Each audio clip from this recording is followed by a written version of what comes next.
लोग कहेला कि माई के करेजा बड़ा नरम होला, पिघल जाला लइकन के चेहरा देख के। बाप के कलेजा ना पिघलेला।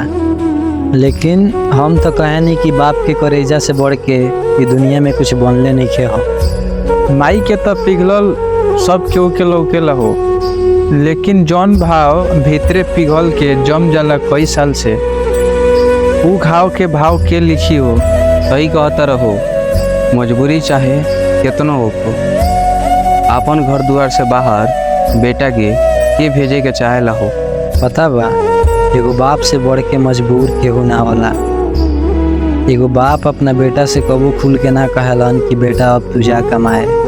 तू तो बस ये सोचेलन कि जब तक सांस चली तब तक परिवार के लेके चले।